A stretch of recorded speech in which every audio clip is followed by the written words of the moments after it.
Hey guys, before we get into today's episode, I just wanted to give a quick shout out to our level 3 courses. When I tried to sit down and do some big swanky radio advert and it's just not us. So I'm just going to chat about it for a minute. So our level 3 training is the same price as some other courses out there where you just get 5 days and you are out the door, do your coursework on your own. Our course is for the same price is 10 days of training. So for our May cohort, that's 5 days.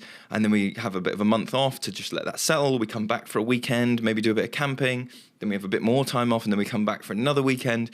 With the September group, we do 5 Mondays starting in September. Then we have a bit of a break.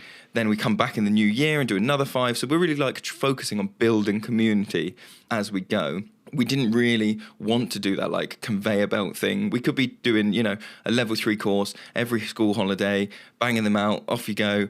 But we don't want to do that. We do Zoom calls throughout the year. We do loads of like cohort, community building sessions and stuff to help people with what they're doing. And that means that we want to do it well rather than doing lots of it. So we're trying to help people do that. And we're also really big on this community aspect. And we found that people not only find the course easier to do in terms of workload, but also easier to do emotionally when they do it with somebody they already know.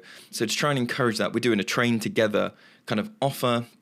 So if you and someone else sign up to do the course with us together, we'll give you some money off your course because we found that the success rate is much higher. People are much happier while they're doing the course, and it makes our life easier as tutors because, happy students, motivated students, we're all kind of getting on together. So if you want to be part of a community rather than just being put through a conveyor belt, then have a look at our website. It goes to myforestschooltraining.co.uk. That'll take you to the Children of Forest website, and you can go from there, get your application in, and join our communities. So on with the podcast. Hello, listeners. Hello. And watchers. No, how does this work when we're videoing? That's really weird. Audience. Hello, wonks. Hello, everybody. Hello, you wonky people. I'm going to stare right down the lens. You. Hi. You wonk. And now the listeners are going, what lens? What are you on about? Yeah. Lewis, weirdo. So this episode is all about like forest school leader and parent kind of crossovers, changes in thinking, that kind of thing. A lot about our own personal journeys with those two hats. Absolutely, yeah. And so I guess, just a heads up in terms of this is just a very personal reflection of it. And we don't want to kind of, if you're somebody who works with children and you don't have your own children, we are by no means saying that is an invalid place to be or that you might not have like as much insight or whatever. So, I just wanted to say that up front, that I hope there's no bits in it where somebody might listen to it and feel excluded or alienated through like, well, I don't have kids and I still have that awareness. Yeah. What are you on about? It's just our journeys. This is our journeys. Yeah. These are two very big hats. This is, our equivalent of like work hat, home hat. And we're just talking about which one came first, how we're wearing those two different ones. And, well, we did it in different orders and different ways. And so, it's just reflecting on our journey. But mostly we're talking about a film. Oh, yeah. At the beginning. Enjoy. I'm Wem. And I'm Lewis. This is the Forest School Podcast. Let's go!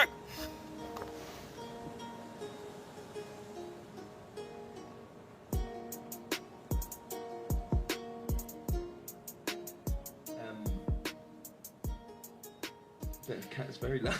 I know, boring sorry. at all of the... No, it's Purring, fine. purring. Eat biscuits. So you didn't make me watch the film.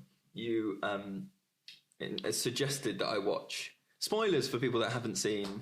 Everything, all the time. Oh, everything everywhere, all at once. All at once. I'm so excited to talk about this. It's all right, dog. It's a good film, but no one's come. It's all right. Firstly, I'm glad that you got to the end because you did send me a screenshot of what we were watching at the time and we're like, what the heck is this? And I thought, he's not going to get to the end. He's going to be like too weird for me. No, it was, is it Michelle Yeoh? Yeoh. Yeah. So. She's just won the Golden Globes Best Actress. Yeah. Amazing. Yeah. So I did a lot of martial arts as a kid. So I have watched a lot of her films and this is a martial arts film. Yeah. This is a martial arts film. Bloody brilliant. I said to my wife that you could watch this and just be like, yeah, it's a martial arts film. I don't really need to understand the whole multiverse thing. But just, yeah. So what were the bits that you were like, or what were the like, because you were really jazzed up about this film. I was so jazzed up. I was still jazzed up. Themes or like... So my other half watched it by himself, stayed up really late and ended up watching this film. And then in the morning, he just handled this so well, because if he'd said, I just watched the most incredible film, you should watch it, I'd be like, no, you've made that demand, I'm not going to watch it. Thank you very much. No, I will not watch that film. He didn't. He just breadcrumbed me there. He was just like, oh yeah, I just stayed up really late watching this film. Then, you know, a few hours later, God, I just keep thinking about this film. It's really weird. It's like really interesting. You might like it, you know. And so then got to the evening, kids are in bed. He was like, do you mind if I put that film on again? Because I quite want to watch it again. I was like, yeah, sure. You know, the fact that you've made a decision about what watching is great. So yeah. And then, you know, I was like, oh yeah, I'll see. And then half an hour into it, I was literally like on the edge of the sofa, mouth hanging open, like huge eyes. And he was like, oh, it's kind of late. Like, I might go to bed. I was like, go to bed. I cannot stop watching this. So yeah, stayed up really late watching it. But at the time that he watched it and then led me to it, I was in a bit of a funk, and I was like, oh, life's so boring. It's so January. Everything's so grey. I just want to like travel and go and explore and just family. And then I watched this film, and it flipping sorted me out, because I took because that's the place I was in when I watched it. So yeah, main character Michelle Yeoh is in that place as well, isn't she? Mm-hmm. She's just in that kind of like, I run a laundrette, I'm being tax audited, everything is stressful. For me, it is a film about ADHD. That's what I took it to be. That's what I received from it. And it was, you know, from the kind of literal meaning of that in terms of sitting in the tax auditor's office and daydreaming and being in another place. But through the film, she isn't daydreaming. She is actually having a conversation with a man who appears to be her husband, but is actually from a different universe in a broom cupboard. So half of her brain is there, whilst half of her brain is in the tax audit interview. And the tax audit lady is like, what, this isn't serious. Why are you taking this seriously? Come back here. Yeah. So from that point of view to a kind of less literal way of like, you could do this, or you could do this, or you could do this, and all the thoughts, everything, everywhere, all at once, to also just physical stuff being everywhere, and how you navigate that, and her house, and and you sent me that little meme, didn't you, of like everything, you know, people think it's all about multiverses, actually it's just an ADHD person trying to tidy their house. Yeah, exactly. And then and all that kind of, so the film to me was all about kind of, how do you make your life worth itself, you know, like what choices are you going to make, what skills are you going to have, what dreams passions are you going to follow, and how are you going to make the most of your life, which for me is like a constant like little thought niggling away. And then do I give spoilers? Okay, I'll try not to. I'll try not to give too many spoilers. But for me, the message at the end of the film was, the thing that matters is human connection, is sticking googly eyes on things and to make your loved ones laugh. And there's that amazing bit where she's been like, physical martial arts fighting all the way through, and then her husband doesn't do that. She's like, why don't you fight? And he's like, I do fight, just in a different way. And it is, his way of fighting is humour and love and gentleness, and having quiet conversations with somebody over to the side, so they'll help. You know, he helps his wife all the way through, you know, so with the tax audit lady, he kind of takes her to one side, and clearly you don't see what he says to her, but he clearly is saying, she's having a really hard time right now. Can you just cut her some slack, give her some extra time? I'll make sure that she and gives her biscuits. Does he? Gives her biscuits. He gives the part of the thing, gives the tax audit lady. What's the actress's name? Jamie Lee Curtis. Yeah, I watched the thing saying it's the first time she's not had to act with her stomach sucked in. Wow, yeah. And she was like, "What an amazing thing that I'm allowed to have a stomach." Yeah. I took a slightly different. Like, I really enjoyed it, and I agree. It is that ADHD thing of like your brain's everywhere. I actually think there's another level to it though, which applies to you and I, and actually probably most people listening or watching this. It's just like, So again, we'll talk about how the film works. So they're going through, and she sort of can multiverse hop and can pull things from, this is a life where you were a martial artist. This is a life where you were a singer, a chef. The chef. And this is the life where you were a singer, and this is the life where you're there. And I don't think I've seen a better representation of running a forest school session than panicking, going back through every experience you've ever had and going, I can fucking pull this out. like just going like, yeah, I remember I did drama for 2 weeks when I was 7. Hey kids, we're doing this. And then being like, I had a skateboard when I was 50. I can make a skateboard. We can that is my experience of planning and delivering forest school sessions is like, just, I mean, I don't have to jam stuff in my eyes or whatever, but to get do the random things. But that experience of going not necessarily different choices I might have made, but all those little things I tried or had experiences of are the things that I grab in moments of panic to go, you have got this somewhere in the Rolodex, just there it is. Or you've seen that on TV, or you read a book about that. This many, that's my that's why I think it's a forest school film, because it's just everything you've got. Yeah, every little thing is relevant, and it's not. They don't dwell on that film in lives where they don't really. I think that one of the points is in every life there was a benefit, there was a useful thing, there was a which is a really positive way of looking back at all of my own experiences. And I think leading forest school sessions helps me with that, to go, no, none of that was a waste of time. None of that was a waste of time. None of those decisions were wrong. But you go, because that person, when I started teaching, when I was at university, I almost went on an Erasmus year out to Turkey, and I spent a little bit of time learning Turkish. My first year teaching in the middle of Devon, I had a Turkish family who, English was still a second language, very much a second language. And just going whoa, in the middle of Devon on a random job that nobody knew I spoke Turkish. And that is that experience of my, can pull all these things out. It's very affirming, I think. Yes. For me, that none of it was a waste of time. And some stuff going, this might be relevant at some point. I mean, again, that's an ADHD thing of this might be relevant. I should probably go down this rabbit hole. Mental boarding. I should probably spend a really long time. Yeah. Just absolutely not going to bed and reading all of this Wikipedia hole that I need to go on. It's very important. Yeah. So thank you for. Oh, I'm glad you liked recommending the film. And watch it, everybody. It's so good. It is good. Although you know what happens now. No, it's still worth it. And I like the fact that they made it on a complete shoestring budget comparatively. Do you know that? So I can see that looking back. Yeah. Yeah.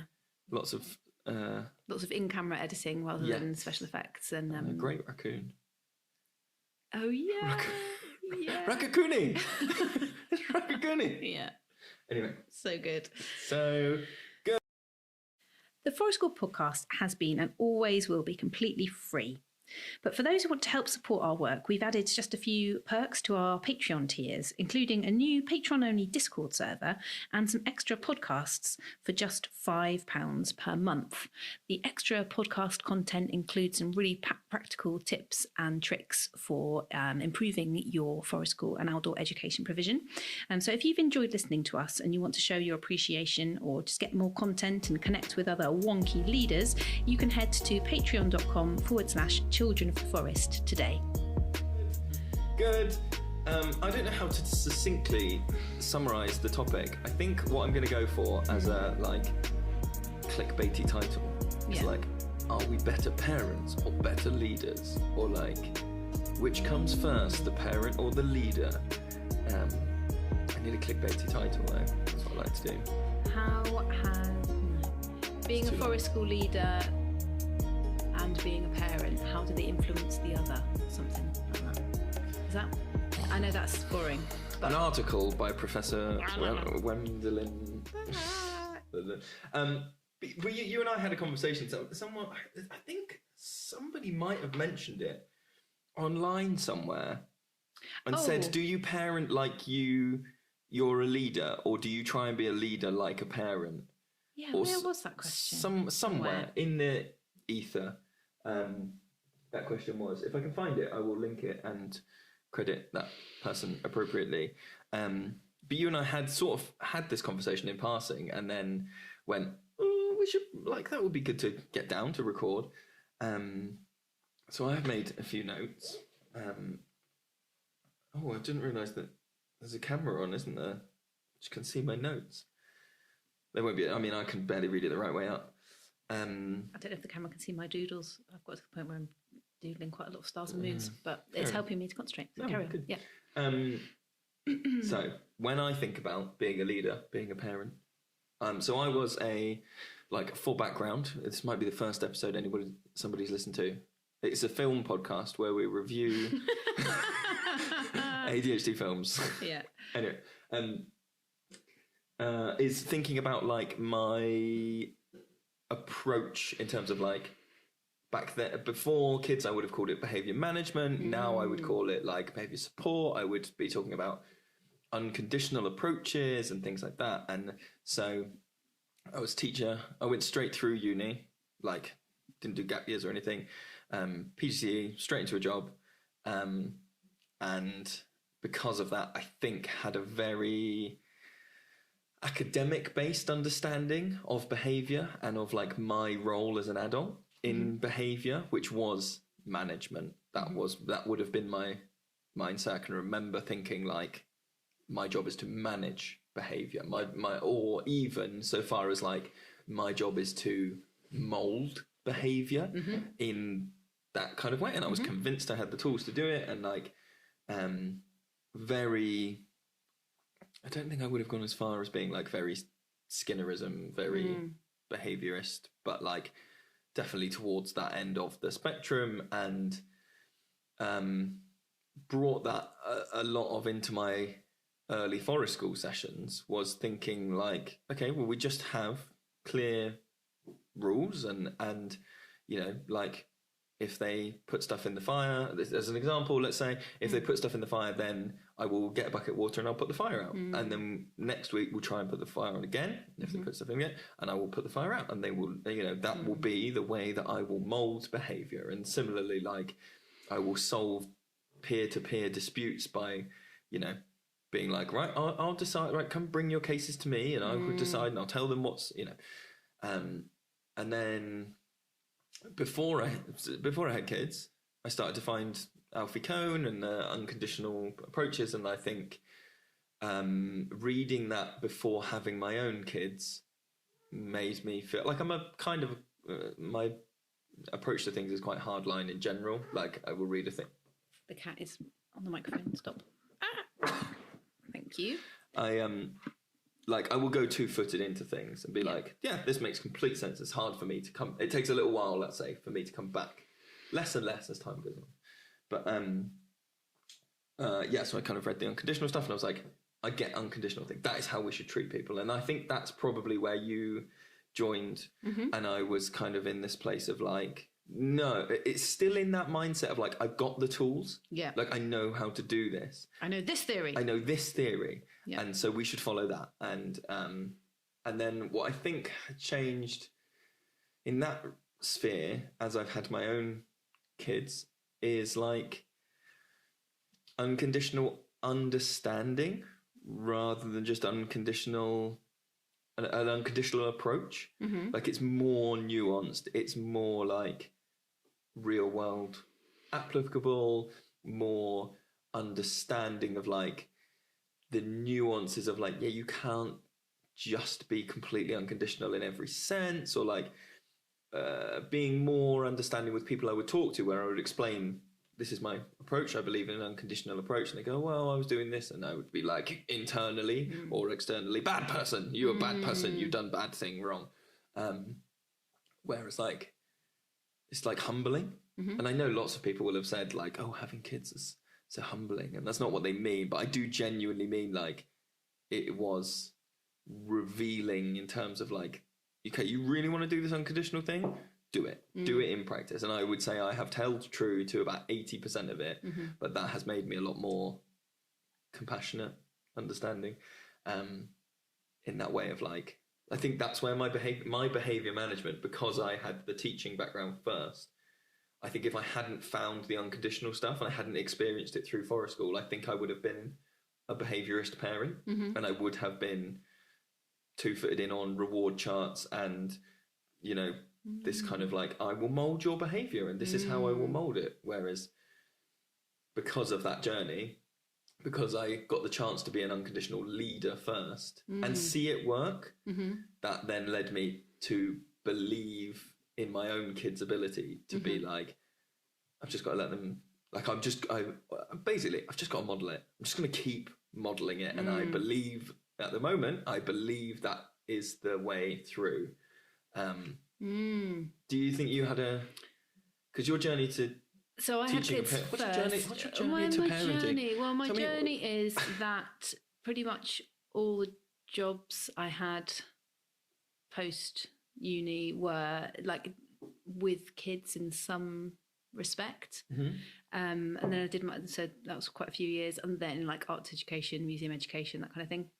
And then did my teacher training, and then worked for I think about 7 years in teaching full time before I had my first kid, and then a few more years, had my second kid, and then left teaching and then did forest school. So my kids were 4 and 18 months when I started. Yeah. She was 18 months? Yeah, she was. Yeah. Wow. Yeah. Okay. So she came to toddler group sessions. Yeah. So definitely there were big ideas in forest school that challenged me as a parent at that time. And I can remember those moments, and I can remember feeling really kind of vulnerable actually, because you just, I think there's so little kind of training and guidance in parenting, isn't there, in our culture anyway? Yeah. That you can choose to read some books if you want, and you obviously like chat to other parents, but there aren't really any, unless you find the kind of support and the courses and stuff are there. If you hit problems or you're struggling, then you're offered all these like different approaches or courses and things of very different, quality and different perspectives and things like that. So obviously the way you parent is a mixture of what you've experienced and, and sometimes that will influence you in terms of like, I definitely want to do that because that's what happened to me, or I definitely don't want to do that because that's what happened to me, or you're inspired by watching people parenting at the same time as you, and you're like, oh gosh, okay, I've never thought about reacting to that situation in that way, maybe I should try that. But there were things about forest school which are just kind of you can do behaviourist forest school. You can, you absolutely people do. You can, but if you are working with kids in that open-ended process over product, I'm just here to be with you in the woods for a couple of hours kind of forest school, then there will be situations which will really challenge you if you're coming from that more traditional, in inverted commas, kind of world where you go, this is not really going to feel like it works, or if I'm going to really have to hammer it in. Do you know what I mean? Because there aren't chairs and desks and a bell and all those and structures within an organisation. You haven't got any of that to fall back on, or any of that, because it's the rules. I don't make the rules. Like, you literally do make the rules. And then you're really challenged in terms of, I did write that in my risk assessment that we won't do that, or we will do that, or we'll every single time we'll do this thing. And then you meet real learners and you're like, oh, that actually isn't going to work now. Or if I'm going to really flipping force it to work just because I say so, like, it really does challenge you. So I think the process of forest school kind of opened my eyes to alternative ways of parenting and made me much, much more reflective as a parent. Go, why am I actually doing that? What is the point of that thing, that spurious thing that I'm getting my kids to do? Or, so I did find it definitely challenging, and it's 100% impacted my parenting. And I can remember times where I wasn't at work, but I was with my 18-month-old at home when I was quite new to forest school, having conversations with her and thinking, God, I'm phrasing that in a completely different way to the way I had with my first child when I didn't have that forest school experience. So I can remember, and I can't remember any specific examples, But just, I think in terms of just, being more accepting, like you're saying, taking more time about things, being in less of a rush. And there were things that, there are reasons I left teaching that were similar to that, in terms of I felt like I was always in a rush and always stressed out, and I didn't have the time to devote to parenting and teaching. I could do one or the other successfully, especially if I was going to stay on that sort of train track of traditional teaching. But I couldn't do that and have my own kids. It was just proving too much. So I think it has completely influenced my parenting. And then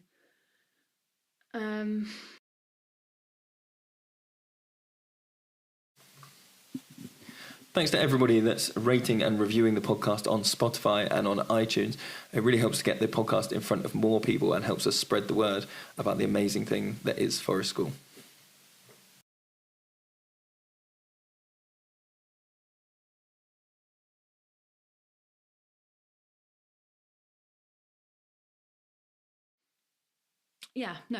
I think there's something you said there about how, like, the structural advantages that you've got in like a classroom setting, like the bell, like the confined space of the doors, like the fact that there's tables and you get to decide where the tables go to a greater or lesser degree, depending on how much your kids move the tables around. But like, you've got those like stacked, I'm going to call them like stacked physical advantages that put you in a higher status thing. You're in charge of those things. And then there's something about being out in the woods that strips you of those. And we've said this before, it strips you of those high status physical advantages. You cannot like lock the doors unless you've got 9-foot deer fencing all the way around. You cannot like lock the door to Forest School and say, no, we're staying 5 extra minutes, or like, no, everyone has to be round the circle, or no, until the bell goes, all those things. And so it's like adapt or die, right? You have to go, okay, I'm going to question this. And that's where some people will go super behaviorist, like reward charts, rewards, praise, punishment, because that's the way they control it. Or you do what we do and have just gone, oh, okay, I guess, like, you just peel back the things that matter, and you go, okay, so I'm not, that's all right, I don't need to do that. And also I feel like I'm a lot more honest now with like learners and with my own kids about going, well, look, I can't make you do this. I can't physically make you do this. And but it's so freeing to say that. In a classroom setting, you do feel like you can physically make people do things. Oh, that's my job. My job is, and I hate it, but I've got to make you do this thing. That's what I'm paid for. And when you say physically make, people sometimes imagine like holding onto a person. But what I mean is, you can control the environment. You can decide where they go. You can decide what they get to look at. You can decide. Though that is physically making someone do a thing. But what I've reflected on is, as you were saying, is like, because I have got used to that, I think then when I am at home situations with my own kids, or like, say we're in the car or whatever, when I do have stacked physical advantages, I don't want to use them. I don't want to be like, look, I can push you down into your car seat, because I can. Like, I physically can. Look, I'm a lot bigger than my kids. I could get them in the car seat, or I could lock all the car doors and say, look, and stop the car, or do that thing of being like, we're not going anywhere until people do. But like, either I don't want to use them, or I no longer think of them as tools, because my mindset from doing very open Forest School makes me go, okay, like I don't have manipulation tools now. So what I have is like compassion tools, or like, which again, if I had gone straight, if I'd stayed teaching, I think my parenting would have been like manipulation tools. So that's where I think there's been a change. Definitely. And I don't think it's necessarily just Forest School that does that. It's about the things we've chosen to go away and read, isn't it? Because I've said in many other podcast episodes that like teacher training that I did anyway was so narrow and didn't really include much about neuroscience, if anything, and child development from a modern perspective and what new research has shown about brain development. and nothing about neurodiversity really, nothing of any value.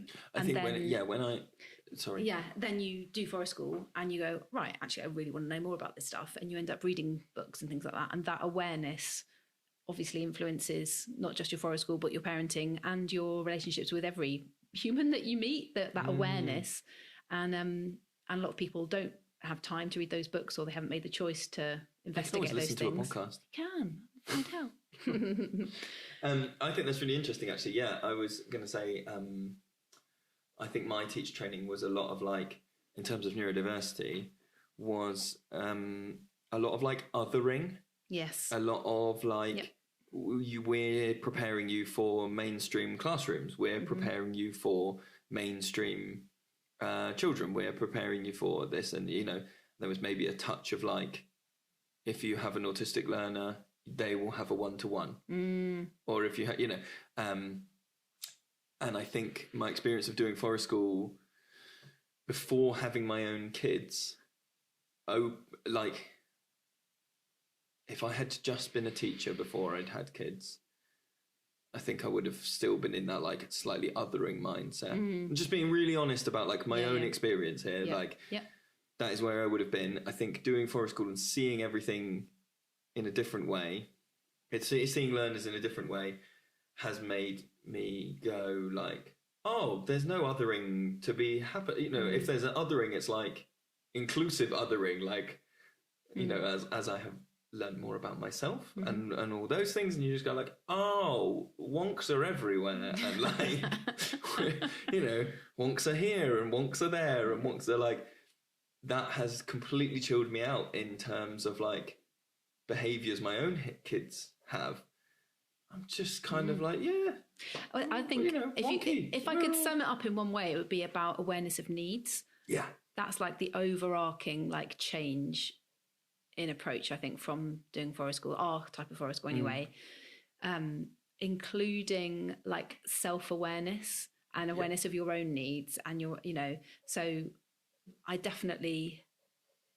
wouldn't say it makes parenting any easier having that kind of background, the knowledge that comes through forest school and related reading and research, but it's almost like when the difficult moments happen, you have more tools to reflect and try and interpret what's happening in terms of, you know, definitely for me, that's been my kind of journey in terms of, you know, through learning about needs of humans that you might be working with, of course, then that applies to yourself as well. And then you realize, oh, hang on a minute, I'm reacting in that way because of this. And, oh, this might be going on for me. And being very aware of, I can remember having a conversation with you really early on in forest school days where we were having a debate about making kids say sorry, I think it was. Do you remember? It was like super early on. I remember having that conversation. And I remember getting really kind of like overwhelmed and saying to you in the end of that conversation, I was like, yeah, but, you know, whoever's right or wrong, like, you're just talking about just thinking about every single thing we say to kids, like all the time. And you can't live like that. Like sometimes you've just got to just say what, just, you know. And I just got really overwhelmed with the idea that you would be, that not you, one might be thinking and being intentional about every single phrase you say as an adult to a child. That idea just like blew my mind. I was like, you can't live like that. That's exhausting. And now here I am. But then you are talking to like a pre-parenting Lewis, who is in that mindset of like, this is a trade, this is a craft that I then like, not perfect. That's the wrong word. It was kind of branded. It was almost like, this is our brand of what we're going to do. This is how our, but also like, in the same way that like will be. I think I was always really worried when we started the business, when I started the business, and as it developed.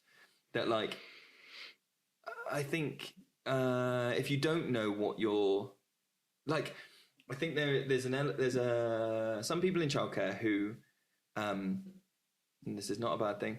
Some people are not like intentional with their childcare, and that is not to say that they're good or bad. Like some people are unintentional with their childcare with incredible results. They're just naturally like compassionate. They're naturally like this. They don't really they don't compute what they're doing. And then there are some people who are unintentional with their childcare, and that results in this was done to me, or I don't really think about that, or this gets the job done. That kind of like unintentionalness. And so I think I was always, before having my own kids, I had at least the mental space to be like, this is my job, and if it's a job, then I want to do the job well. Like if I was a wood carver, I would want to carve intentionally, and maybe that does come from that like behavior molding management. I have the tools mindset. You know, it's moved on, obviously, but that thought of being like, well, I need the tools, and the tools will be this, and so I should think about them. I think that's where it is. One of the things that I remember really early on having, you portrayed that as that we had quite heated debates like regularly, but I don't think we did. We just had different sort of experiences. It wasn't heated as an argument, but it was very challenging. They were big conversations, which is why we ended up doing this. Yeah. But, you know.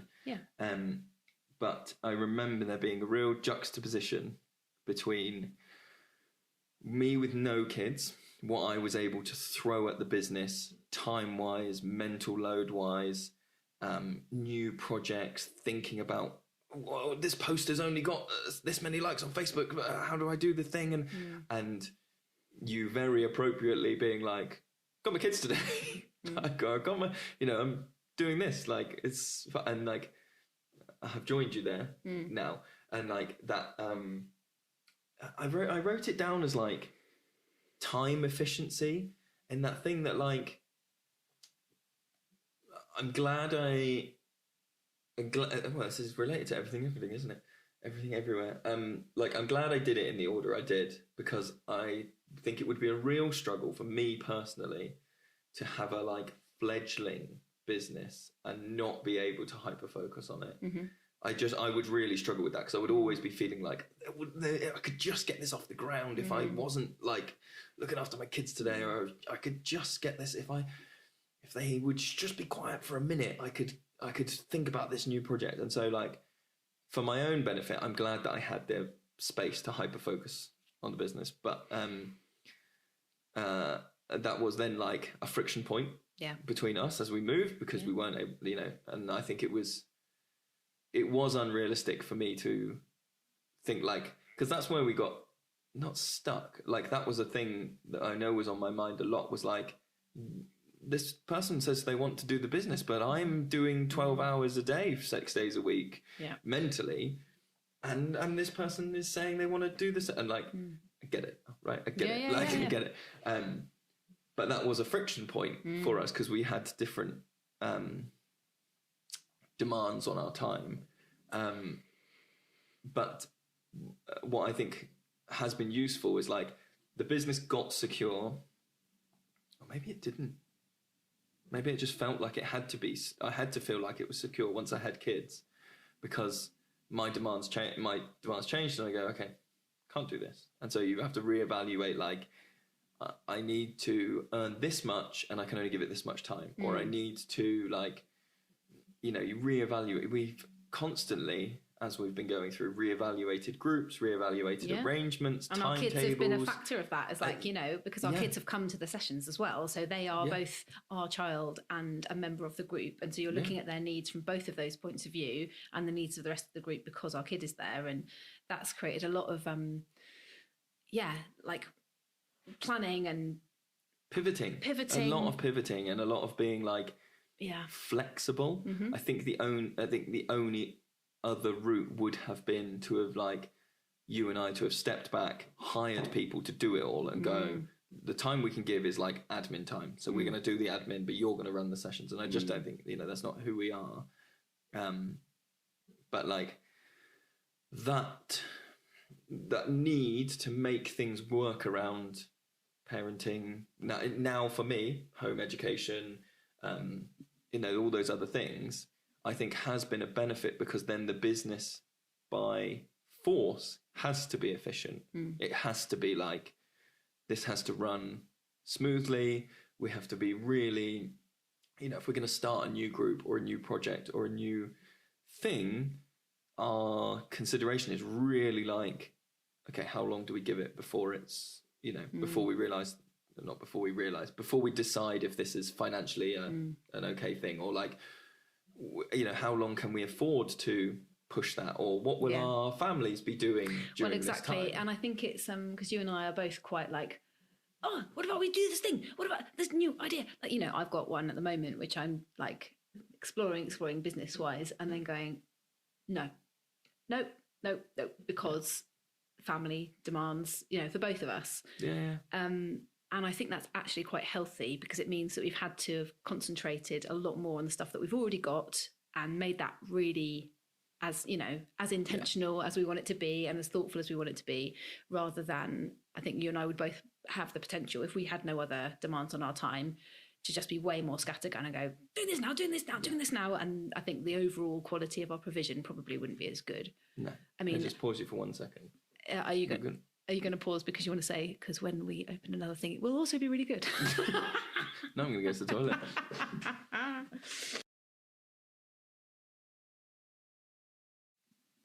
Never go back to mundane marshmallows ever again. Forest School Cooking, the cookbook, covers everything from how to build and use different types of outdoor ovens, stoves and equipment, right through to a range of different meals to keep anyone full and ready for their next adventure.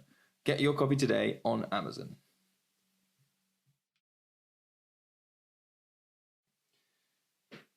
I made a note that said philosophy meets reality about being a parent and being a forest school leader, because you might have this like idea about how being with kids should be, like a kind of forest school based philosophy, or a way of like running your sessions. You think that's how I want it to be, and then there's something about your own kids being part of that, where they may not be like masking, and I mean that about like every child.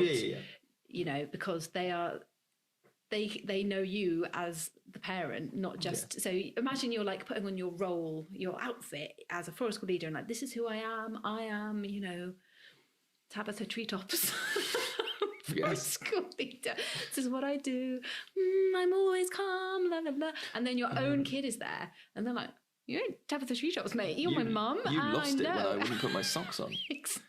The fuck are you, Tabitha? I see you, Tabitha. Exactly. They're like, hey, Tabitha, how about I test your calm with this? Yes. You know, and that is really fascinating. And I think we can also observe each other doing that. Do you know what I mean? Yeah. Like, you know, when you're like, we might observe each other being with a learner compared to like being with your child. And it's almost like, it kind of tests the philosophy. It's like, how much do you actually believe in that? Do you know what I mean? Like, if you can still hold to that with your own kid, that's probably a really good, sound ethos choice. Or like, do you know what I mean? They really challenge you. And I think that's really healthy. I think there's a lot of benefit there. And also in terms of if you can still, so and the other way around, where you might have an idea about how you want to parent, and then your kid is at work, your kid is at your workplace. Can you still parent in the way that you imagined or hoped that you would when your child is literally in your workplace? Which is a very rare position to be in, isn't it? Anyone, I guess, who's like a childminder with their own children, or a teacher with their child in their class or something, might sort of feel a similar way, but there aren't that many professions where your child is literally there while you're trying to get stuff done and get stuff done effectively. To pretend, you know, to be able to, I don't know, that's a really and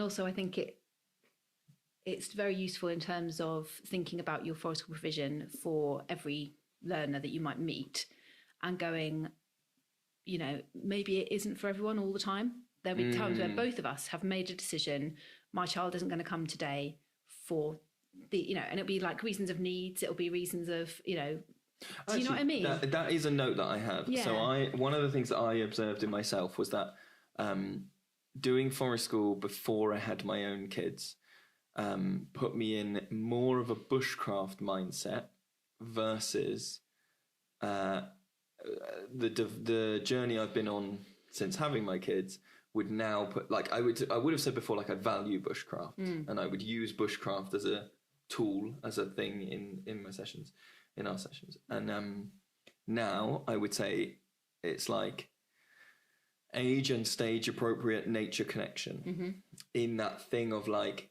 I don't want to say like you don't know kids till you've had kids. I'm trying not to use those cliches because I don't.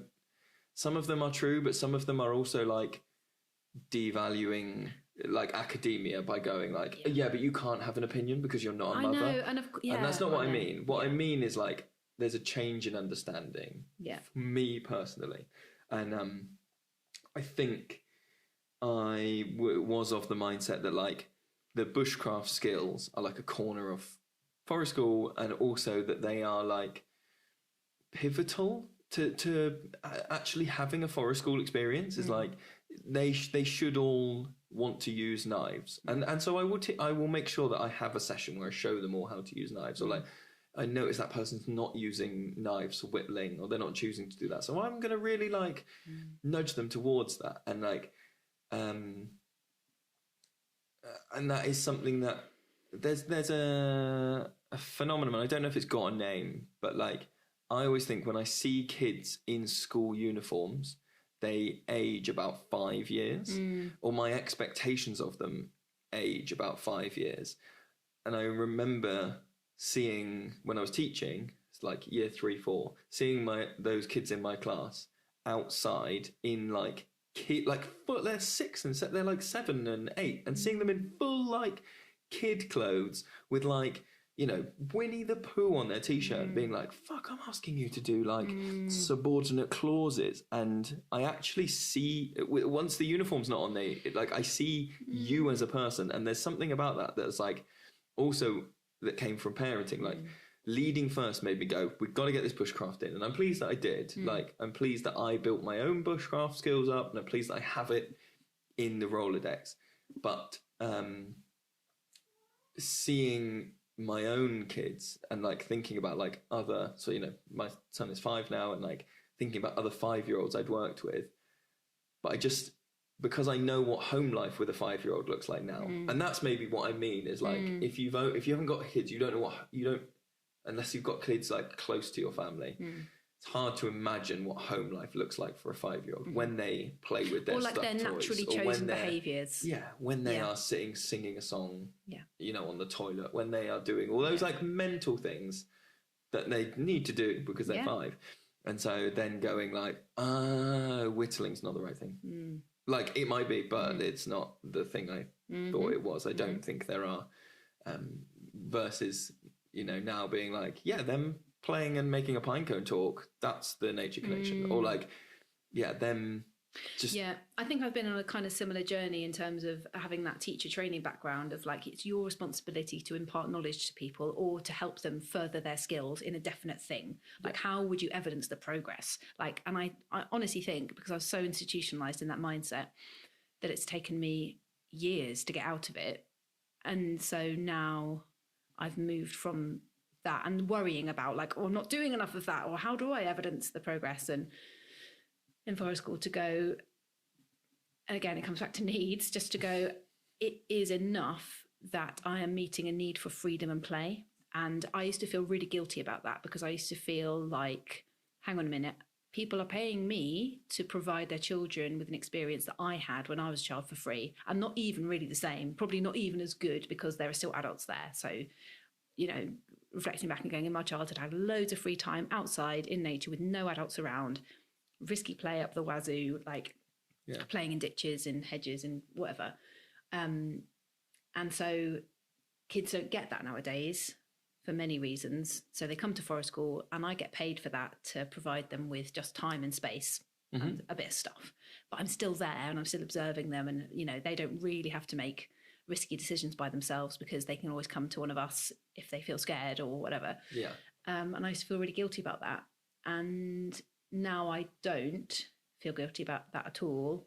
I feel like shouting that from the rooftops kind of thing, you know, and that's been, and I think that is linked with parenting, because you watch as you say, you watch your kids grow up, and you have a sort of more holistic awareness of what their needs might be at any given time. And if your kids are at school, or you, as you say, you know, kids, they're close to you, and you know what they have to do at school, and then you're aware of what they need outside of school. And that if you can provide that in whatever way, that's great, you know. Applications to complete Level 3 Forest School leader training here with us at Children of the Forest are now open. Train with me and Lewis at our woodland site in Devon. We'd love to meet you in person. Visit myforestschooltraining.co.uk to find out more. That really, that is, it's like that holistic thing. I think you're saying about feeling like you're, that feeling that we all have sometimes. I still get it sometimes. It's normally when things are going well that I get that feeling when I go, what am I actually doing? Why are you paying me? Yeah. And you go, this is a moment which has been earned through the social emotional tools we've built up, or through the community we've created, or through the whatever else. But and the environment that we've helped to add to, and all the stuff. Yeah. But I still have those moments of like, "Ooh, this is all right." One of the things that I think has changed, and it's linked to that, is my understanding. And you've definitely moved that needle as soon as you joined what I was doing. You moved that needle very fast in terms of my understanding of what a toddler group was for. So we similarly from the other side, I can remember going away from conversations with you and being like, it's hot drinks. They don't need them. That's not why they're here. They don't need to have a hot drink. We're here to do the bushcraft and to explore that. Why are you faffing about? Like, I'm not spending money on a kettle. Yeah. Because I had never been to a toddler group. Why would I have been to a toddler group? You know, so like you and my kids, and like I wouldn't be able to be the person and the facilitator that I am at toddler groups, parent toddler groups, adult toddler groups, without you having moved that needle with your understanding, or because you had kids, so you were very much like, what are you doing? Like, not what are you doing, but you were like, if you want to take it up a notch, this is what you need. You know, the toilet cannot just be a tent, a shower tent with a composting loo in it. You need to kind of build a thing. Oh, okay. You need to like put this stuff in because you had that experience. I mean, you don't need to do those things. You don't need to do those things, but you were saying to elevate this. Yeah, this hot drinks were definitely the thing. Hot drinks and timing it, not in nap time. I think I remember us having a discussion about like what are the most common nap times and how do you try and avoid those. I wouldn't have entered nap times into my decision making at all. But now what I think is like I feel more comfortable relating, especially because my kids are 5 and 3, so at exactly the same age as like a lot of them at the toddler groups, and those little conversations that I used to think weren't important in terms of like just relating to like my kids have been up, my kids got up, you know, at stupid o'clock last night, or like we're having really issues with like where the socks go, over the trousers, under the trousers, like all those relatable conversations have made me a better facilitator at parent toddler groups. That I think if I could have my time again, that would actually be a group that I wouldn't run until I'd had kids. It's hard though, isn't it? Because I think there'll be a lot of practitioners who will start with that group because you've got the most available customers there, haven't you, with time and money. And people are going to trust you to do that kind of thing a lot more than they're going to trust you to take their children all day, you know, on a sort of home ed situation or whatever, aren't they?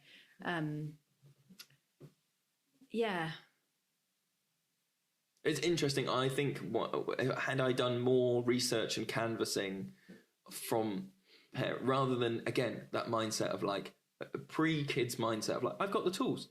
I've got the tools. Yeah. Rather than going, I should probably talk to the people that are coming to the group. Yeah.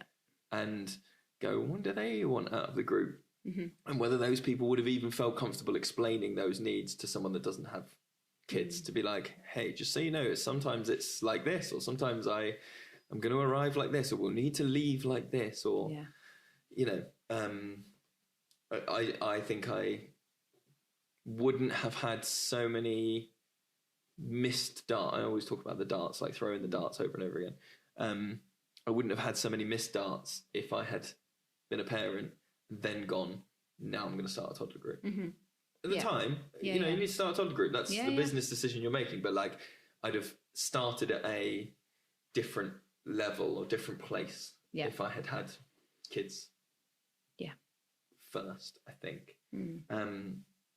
What do you think Well, I actually had a note to touch about like reevaluating schooling once I became a parent. Yep. And like seeing that through a different lens. But I actually think that is so tied up with my unconditional understanding that I feel like I've like you've done it. Like I feel like I've done it. I mean, maybe you can just say that like it is those things of like now knowing what the teaching system encourages. I'm phrasing this very intentionally. Knowing what the teaching system in state schools encourages teachers to do to children. God, that suddenly got quite... the way it encourages them to interact and motivate children, then having my own kids makes me double down on like, no. I know. No. Like, you're not doing that too. It feels like weirdly primal, like, and we've tried that at like after school clubs and stuff, because although we're home ed, we do go to after school clubs and we go to different groups and stuff, and like, yeah, that visceral reaction of like, don't do that to my tiny people. These are my tiny people. You will not motivate them through shame. I sure like that's not a thing that's happened. Like, yeah, somehow having a personal connection is different. Yeah. In a way that you could rationalize your own childhood experiences of like, that worked. I went through school. I was given reward charts. I was given stickers. Some toys are being good. It was probably fine, wasn't it? Yeah. And then I see it from the other level. I'm like, nah. Yeah. I was going to ask just before we wrap this one up, what you think, because neither of us are done being parents and neither of us are done being leaders. So do you have any thoughts on like where things are likely to flow one way or the other? I keep hitting this. Yeah, I've been thinking about that a lot recently, and hello, dog. And especially because when I was teaching, I made the decision to work with teenagers and work in secondary, and I gave that a lot of thought because I love working with younger children as well.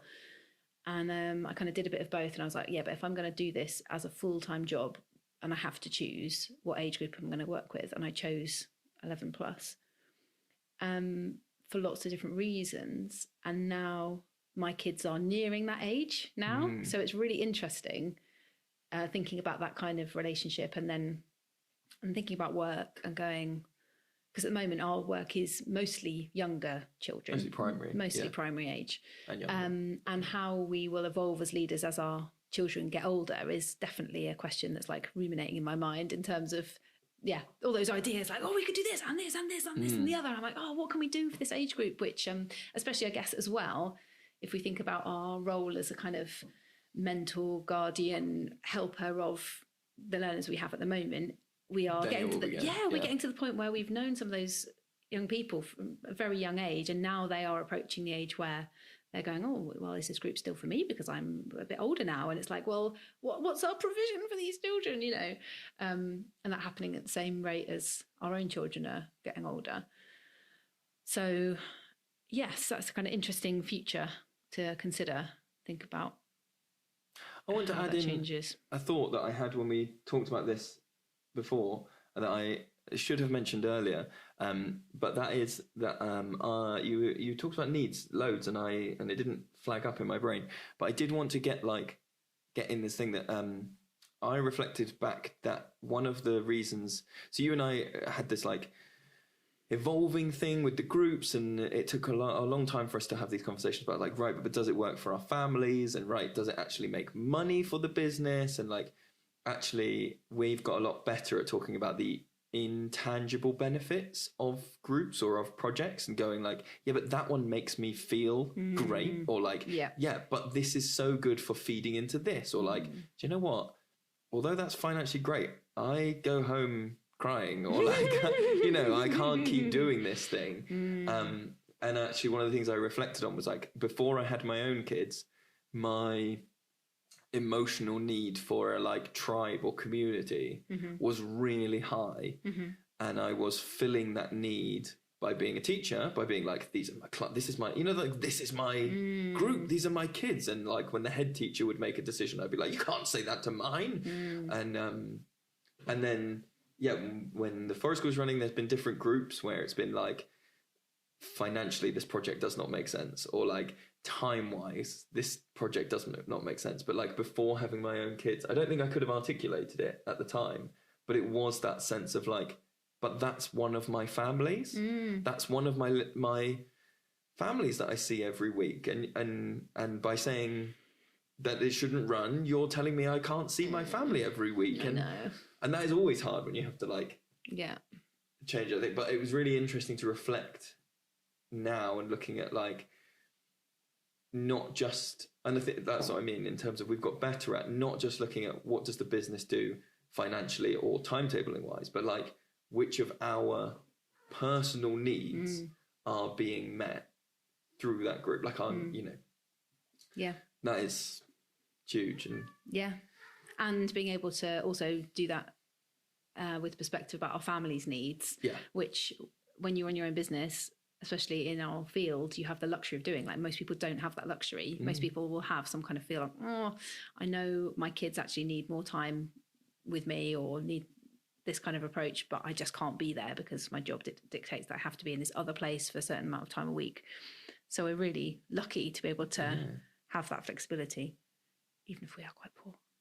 But with flexibility comes mental load. That's the other side, isn't it? Yeah. And being reflective. Yeah. Right. Next episode is about game schooling, isn't it? Yes, it is. I'm excited to record that one. Yes. Which will be great. But until next time. Bye. Bye.